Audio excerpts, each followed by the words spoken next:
lo que decía Jesús: felices los pobres, felices los hambrientos de justicia, felices los perseguidos por buscar el bien. Y después dice el precio: van a ser odiados, van a ser perseguidos y van a ser muertos por la causa mía. Y todos queríamos ser que nos mataran como a ellos. Todos querían ser presos por la causa de los pobres.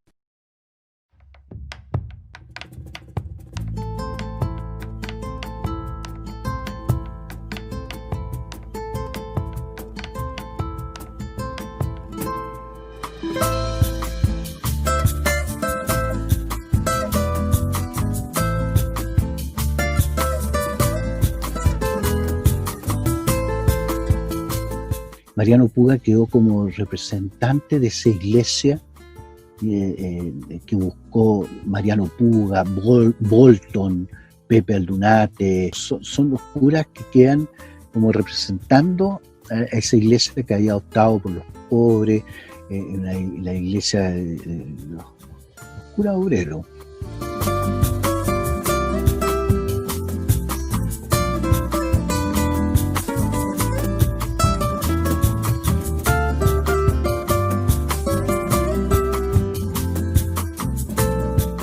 Siento que nadie ha mantenido la consecuencia como lo ha hecho Mariano Puga a través de la iglesia, a través del tiempo.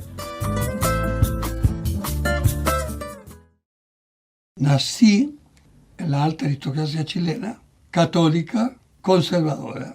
Alguien me dijo: ¿y qué esperáis vos para convertirte, hueón? Y yo le dije: ¿y qué tengo que hacer para convertirme? Entonces me dijo: lee el Evangelio y tómalo en serio. Mariano era tremendamente diferente. No he vuelto a ver un cura que se saque de encima esta manera cuadrada y vertical de hacer iglesia. Mariano en la comunidad vino a refrescar el Evangelio en todos sus aspectos. Ale, aleluya. Aleluya.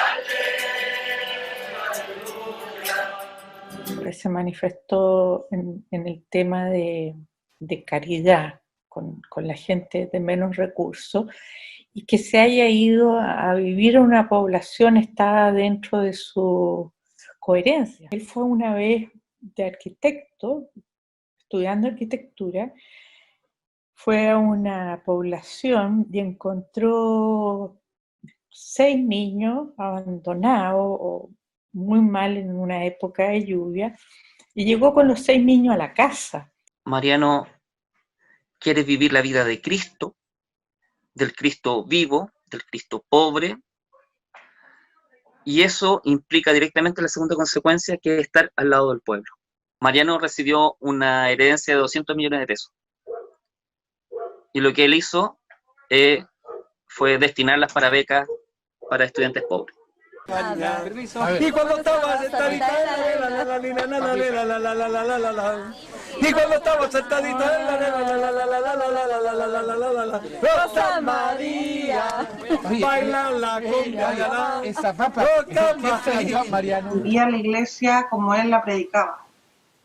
Nosotros lamentablemente estamos acostumbrados a ver muchos curas que predican una iglesia que no viven. A él le interesaba la praxis, la acción. O sea, si alguien realmente es solidario, si alguien realmente hace algo por el otro, por el prójimo, como él decía, entonces él iba a ser su hermano. No importaba fuera creyente o no fuera creyente. Para la alegre compañía, camine de azafra. Para la alegre compañía, camine de azafra. Cuando Mananao hablaba de su familia, él decía que tenía 2 familias. Su familia de origen, su padre y sus hermanos y sobrinos, y tenía la familia que Jesús le había regalado.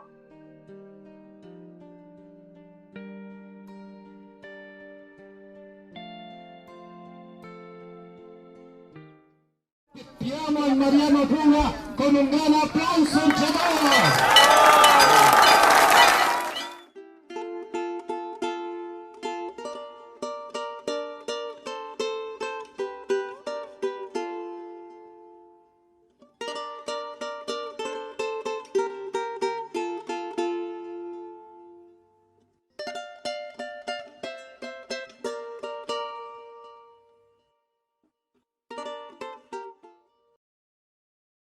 la capacidad de maldad que hay en la raza humana.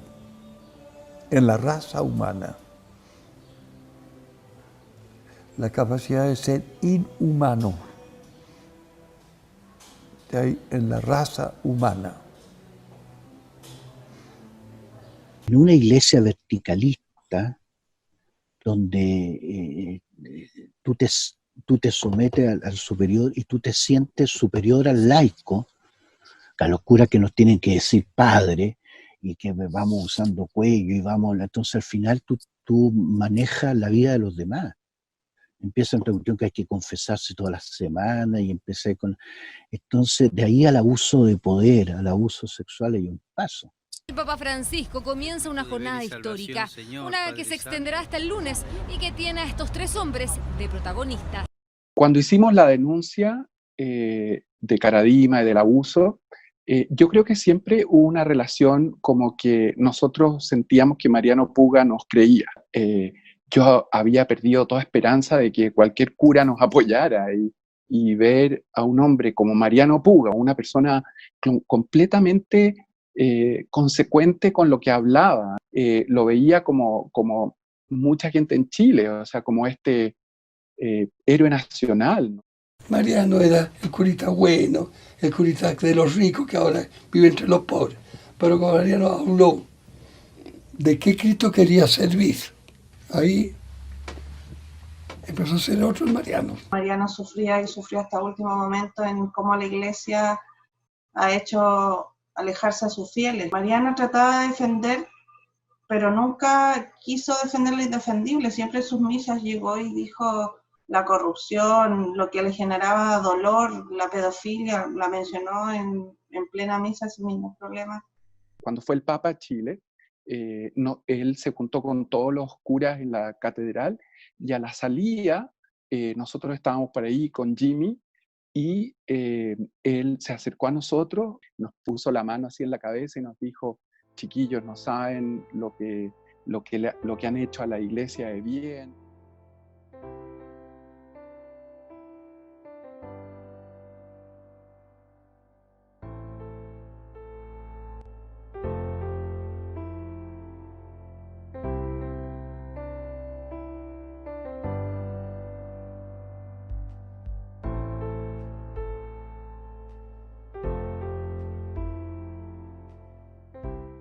Traigan una prueba contra el obispo Barros. Ahí veo. No hay una sola prueba en contra. Todo es calumnia. Claro. Juan Barros, ¿qué cree usted? ¿Qué cree usted? Que el Papa se equivocó nomás, po.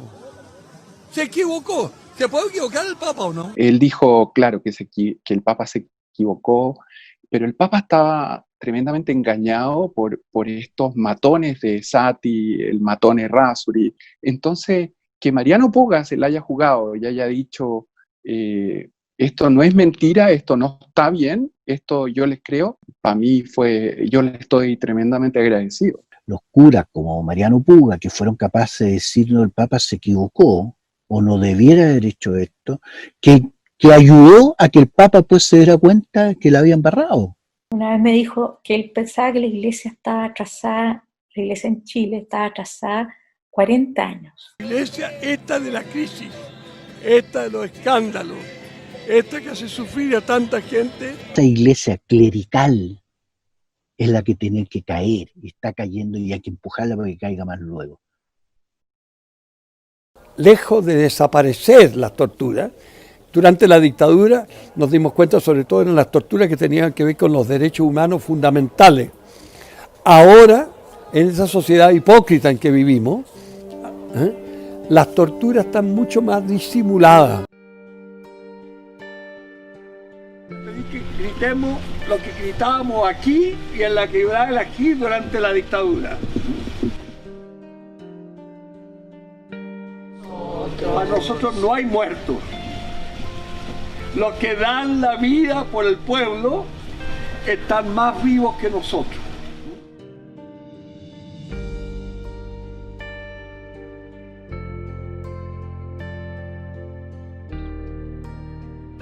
La iglesia, en definitiva, tuvo un rol tremendamente activo de defensa y de promoción de los derechos humanos. Fueron los tiempos más arriesgados, pero cuando uno sabe por qué arriesga, se le acaba el miedo. Él vivenció mucho, fue muy horrible para él, siempre nos lloraba contando las cosas que le había tocado vivir. Nosotros teníamos un subterráneo en mi casa, lo ocultamos a él mucho tiempo. A pesar de eso, él fue encarcelado y torturado.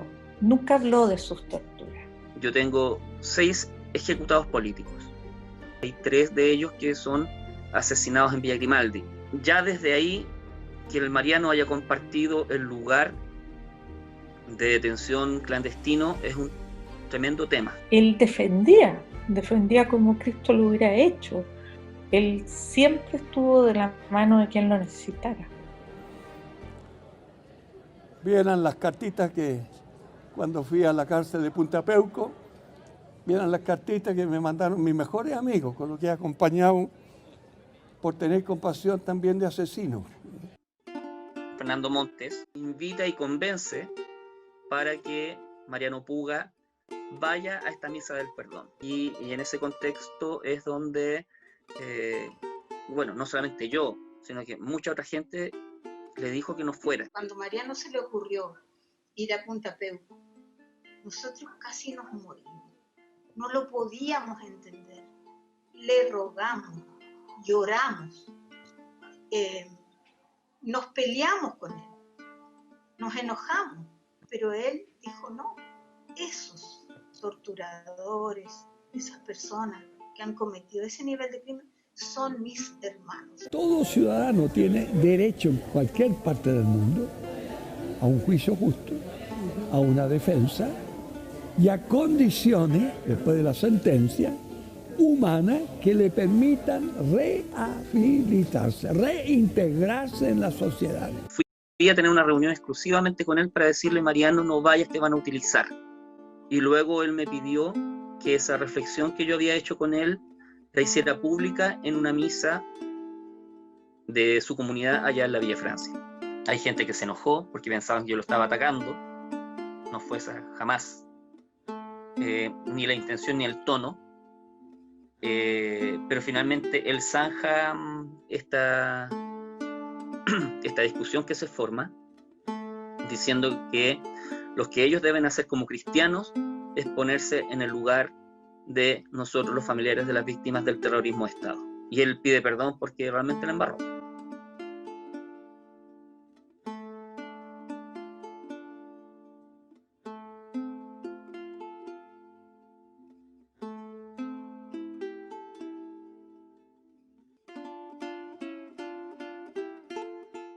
Primera cosa que quiero pedirle un perdón grande de arriba abajo por no haber acompañado físicamente desde el 20 de octubre hasta ahora. Pedirle perdón. Siempre estuvo a favor. Lo que él decía es que el pueblo tenía que despertar y los ricos tenían que darse cuenta de lo que era su país. Había un país paralelo. Estaba feliz. Él estaba feliz. Lo que pasa es que no alcanzó a saber la dimensión.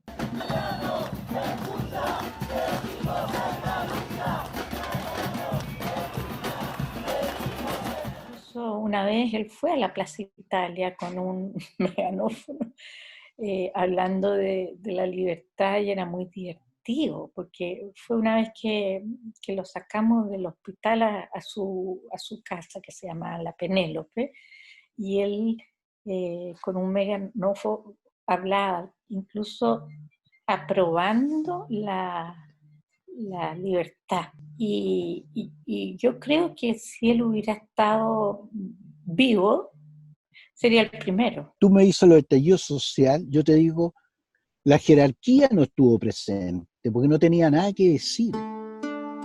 Pero la iglesia pueblo estaba ahí protestando.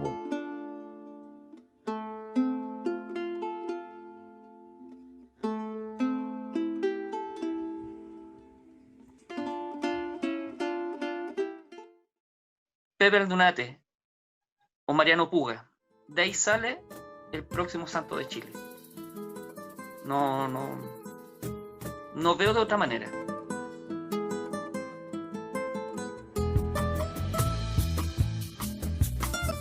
Llegué al mundo obrero, me di cuenta que todo en la liturgia era extraño a la cultura de ese mundo, a la vida y a la pobreza de ese mundo, a la expresión de ese mundo, a la fe de ese mundo, aún a los gestos de ese mundo.